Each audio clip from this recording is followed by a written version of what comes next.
Save किया था ना? मैं सिर्फ इसलिए गया था क्योंकि उसने मुझे कॉल किया, that's it. But listen तो. Save it for someone else. जिंदगी में सेव करना जरूरी है, मगर जब बात पैसों की हो, सिर्फ सेविंग से काम नहीं चलेगा। इक्विटी म्यूचुअल फंड्स में इन्वेस्ट कीजिए और अपने सेविंग्स को आगे बढ़ने का मौका दीजिए। Mutual fund investments are subject to market risks. Read all scheme-related documents carefully. The conclusion of Rahul Gandhi's Bharat Jodo Yatra gives us the excuse or the reason to visit national politics, this time from the opposition's point of view or from the Congress party's point of view. Has it been a success for him? Has it been a failure? Will it increase his support base? Will it give strength to his party? Will it improve his electoral prospects? So all those are the key issues. So we'll talk about those. We'll talk about the good news first. I'll give you 10 points which look like the good news, and then fasten seat belts.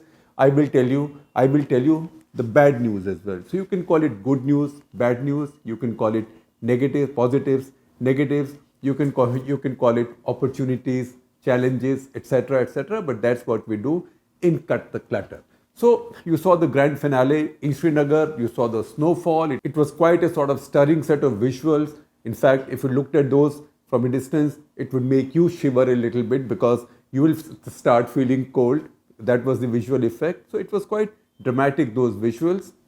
Now, what is it that Rahul Gandhi has achieved? I told you I'll first give you the positives. This is analysis. This is not opinion. I will give you my analytical points on what possibly the Yatra has achieved, and that is 10 points. And that is irrespective of whether you are a Congress voter or a Congress hater. So number one, he has succeeded in shedding his reluctant politician tag. Otherwise, he was always seen to be somebody who came in like an item number, who appeared in some place, right? Did his little stuff, little jig, and then disappeared for many days and reputedly overseas. That has now gone. He stayed in India for a long period of time, and he's done one thing consistently, one political thing consistently for a very long time. That's a big change. So one, he has shed the reluctant politician tag, and the other side of the same point is that he has now shown his supporters and his opponents that he can slog for a cause, right? So that's a positive for him. Number two, his march, his yatra has motivated the Congress party. Prashant Kishore, the former poll expert who's now been doing his own Padyatra in Bihar, he had once raised a question, if I remember correctly, in our off-the-cuff interview with me and Neelam Pandey, where he had said that look at Congress party, they have not launched any movement in a long time, right? A political party must launch movements to rally its support base, to rally its ideology, etc.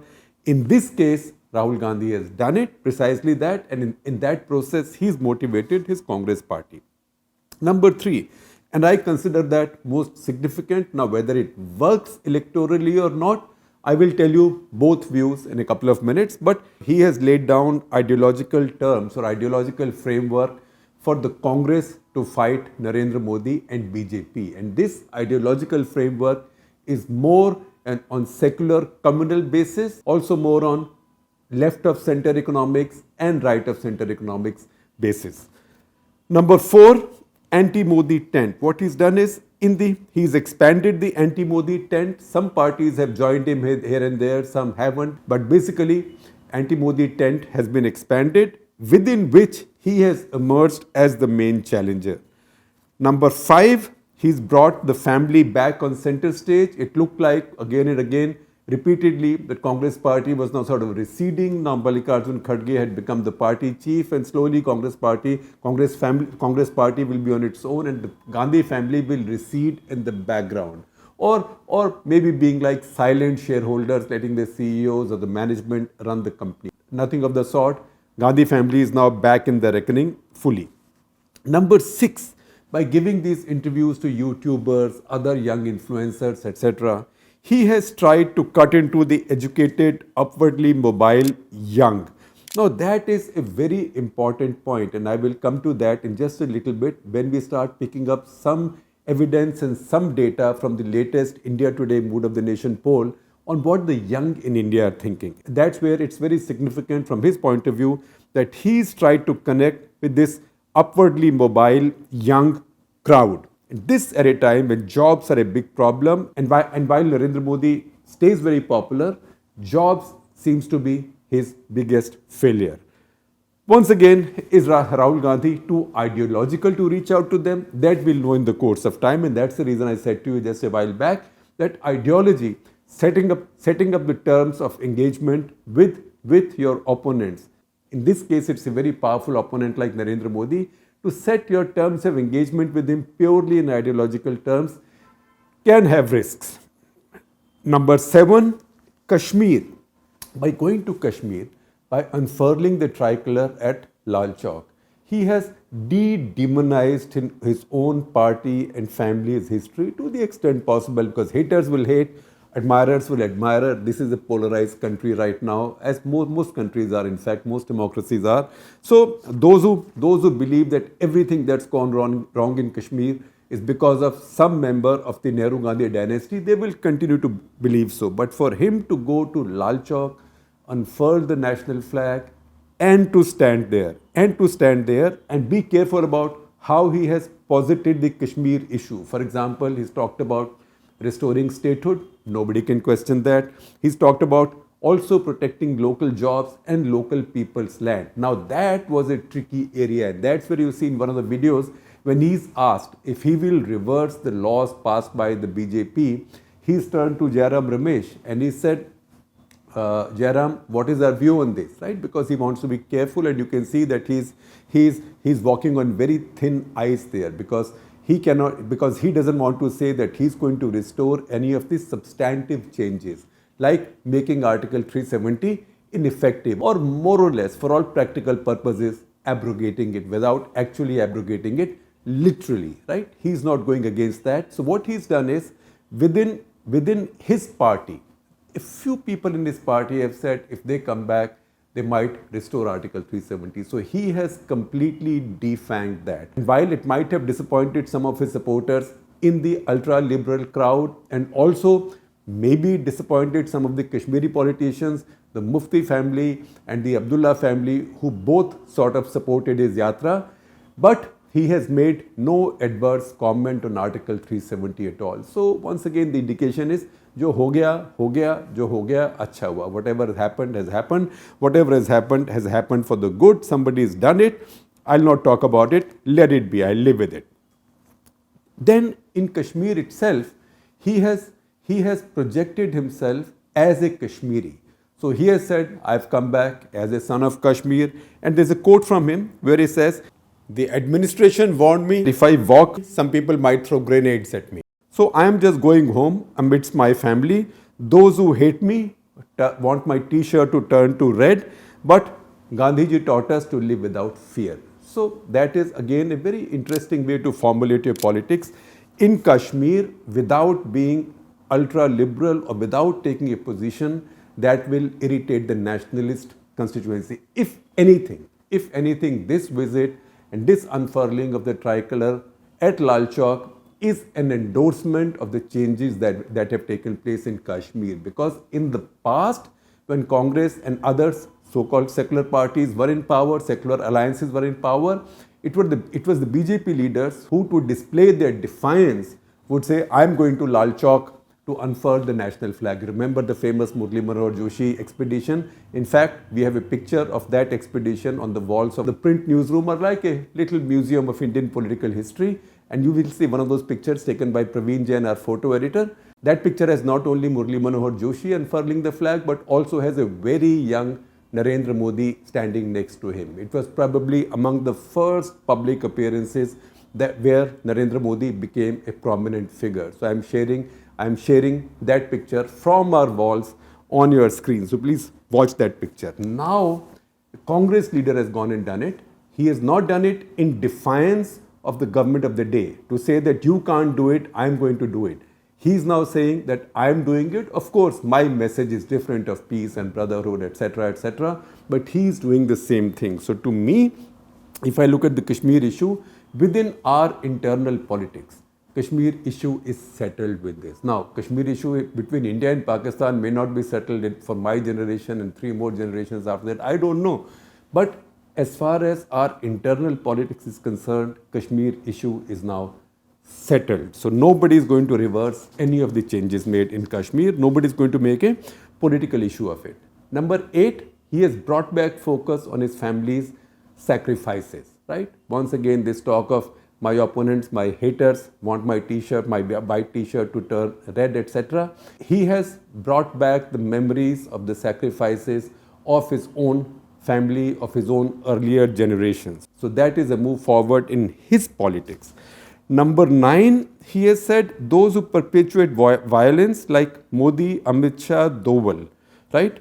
And then he says he knows exactly how the families of Pulwama martyrs feel. Now, why is he saying that? Because he sees himself also, and he wants his voters to see him also as somebody from the family of martyrs. So I thought, and this is opinion, I thought, okay, in politics you attack Prime Minister, Home Minister, etc. But to attack the National Security Advisor, who has been a career intelligence officer and who actually became DIB, Director Intelligence Bureau, under the UPA, under Congress Party. To attack him, I thought, was crossing the line a little bit, but I am just splicing in a little bit of opinion in what is pure analysis, pure dispassionate analysis. And finally, number 10, what he's done is, while Aam Aadmi Party, TMC, JDU, who are all opposition parties, JDU is also a partner of sorts in Bihar.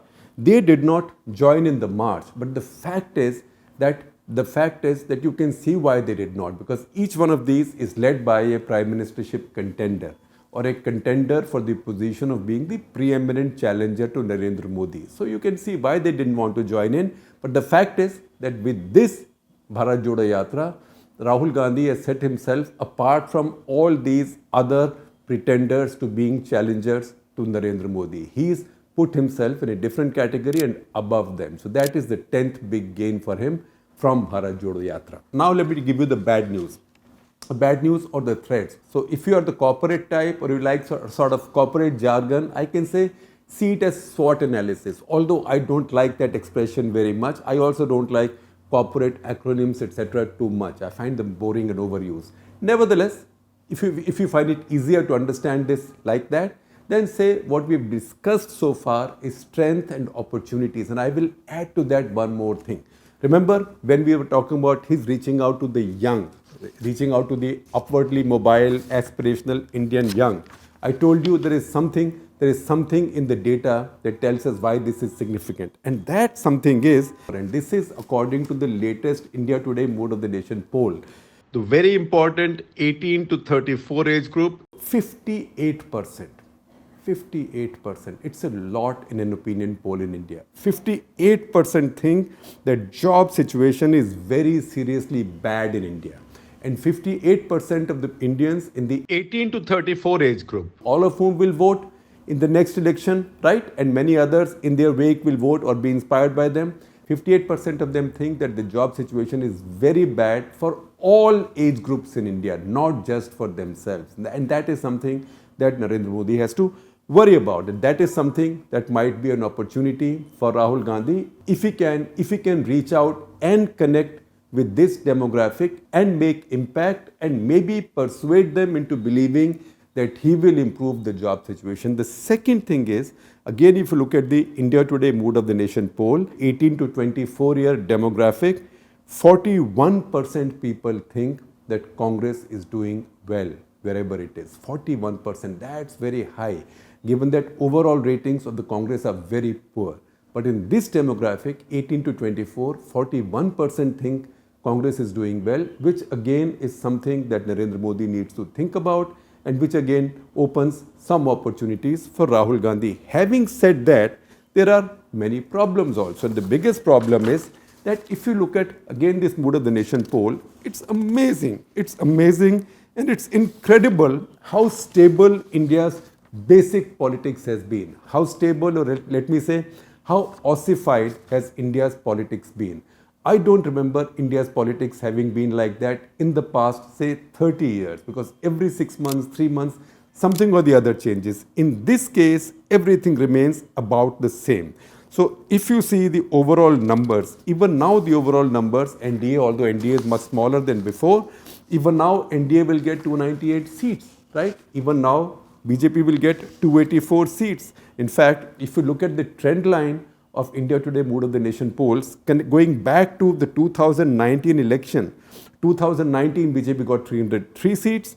Then the next Mood of the Nation poll, Jan 2020, said 271.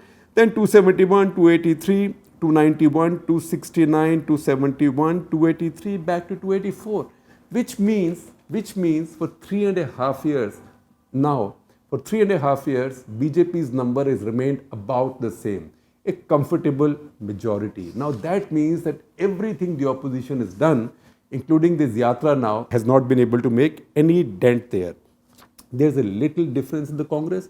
From 52, looks like it now gets to 68, but that really is not good enough, because once again, another data point in this poll which tells you how ossified India's politics is, that even with these seats, while BJP gets maybe a few seats less than before, Congress gets a few seats more than before, all these few more and few less are in low two figures, right? In spite of that, while the Congress's vote percentage goes up from 20 to 22%, just by 2%, BJP's also goes up by 37 to 39%. So it is that frozen politics. Look at other data. Modi's performance, it is 72%. It has generally remained positive, 72%, remain in the same ballpark. Similarly, those who think his performance is poor, the peak was in August 22, 26%. Now it's again back to the usual ballpark of 13 to 16%. So it is now 16%. Who's most suited to be PM? Narendra Modi, 52%. Rahul Gandhi, 14%. So again, there is a gap of 39 points. But there is an interesting small factoid that for the first time in this ranking, which is who's most suitable to be India's Prime Minister, Rahul Gandhi has got himself into double figures. So far he was 7%, 8%, 9%. Now it is 14%. So while looking at the negatives and threats, one of the issues is how many people think that Rahul is the most likely or the most worthy leader to lead an opposition coalition against Narendra Modi, and that's where Rahul does very badly in spite of the Yatra. So that's where Arvind Kejriwal is still at the top, 24%. He's been mostly stable, 27, 24 like that. Mamata Banerjee is number 2 at 20, and then Rahul Gandhi at 13. So maybe that tells you that while he's done this Yatra, so far so good, he started very late and he has a lot of making up to do. And that's why we have to see what he does next after this. So if you also see the question of what people think his Yatra will achieve, 37% think that Yatra has created a buzz but won't bring any electoral benefits. So there is great skepticism about how do you translate anything that the Congress does into electoral benefits, because the gap between the Congress and the BJP, where it's Congress versus the BJP in a constituency, is really very high. Skepticism about it at popular levels is understandable. 29% think it was a great exercise for mass connect. 13% think it has recharged Rahul Gandhi, it has relaunched Rahul Gandhi. So overall, these views, again, India Today Mood of the Nation poll, are positive. But again, those big figures that the BJP's overall numbers remain the same, ossified, cast in stone. Narendra Modi's popularity remains the same, ossified, cast in stone. The trust in Narendra Modi, ossified, cast in stone. Skepticism about Rahul Gandhi and Congress party, ossified, cast in stone. So once again, this Bharat Jodo Yatra has made a difference. I've listed 10 of those points for you. I'm sure there are many more that you can write to me about, or many negatives that you can write to me about.